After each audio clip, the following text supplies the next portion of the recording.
ગુજરાતમાં dropout ratio ઘટાડવાના શુભ આશય સાથે આજે નવસારીમાં સાયકલ વિતરણ કાર્યક્રમ યોજવામાં આવ્યો હતો।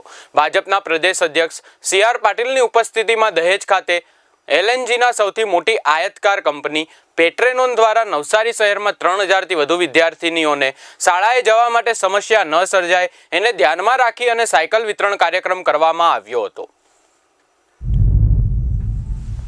દરેક દીકરીઓને સાયકલની વ્યવસ્થા થાય અને દીકરીઓ ભલે એમના ઘરથી સ્કૂલ 2-3-4 કિલોમીટર દૂર હોય તો સમયસર જઈ આવી શકે અને કોઈપણ પ્રકારની મુશ્કેલી ન પડે એટલા માટે સાયકલ આપવાનું શરૂ કર્યું હતું।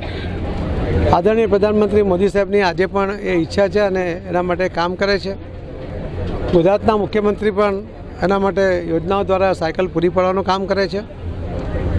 પરંતુ નવસારી સંસદીય મત વિસ્તારની અંદર પેટ્રોલિયમ મિનિસ્ટ્રી તરફથી એમના મંત્રી શ્રી હરદીપ પુરીજી એમને અમે રિક્વેસ્ટ કરી હતી। એમણે CSR ફંડમાંથી લગભગ 2.5 કરોડ જેવી માતબર રકમ ફાળી આપી હતી અને એ રકમ તે વખતે ઇન્ડિપેન્ડન્ટ ડાયરેક્ટર તરીકે મુકાયેલા સુરતના માજી ડેપ્યુટી મેયર શ્રીમતી સુષ્માબેન એમણે આ વાતને ફોલોઅપ કરી હતી અને 2.5 કરોડ રૂપિયાની રકમ મળવાને કારણે આપણે એક સારી કન્ડિશનની મજબૂત સાયકલ આ દીકરીઓને આજે આપી છે। આ દીકરીઓ આ મજબૂત સાયકલ સાથે મજબૂત શિક્ષણ એ મેળવે એના દ્વારા સમાજને બી શિક્ષિત કરે, એમના કુટુંબને પણ શિક્ષિત કરે અને આખો સમાજ શિક્ષિત થાય એના માટે દીકરીઓને શિક્ષિત કરવી અત્યંત આવશ્યક છે।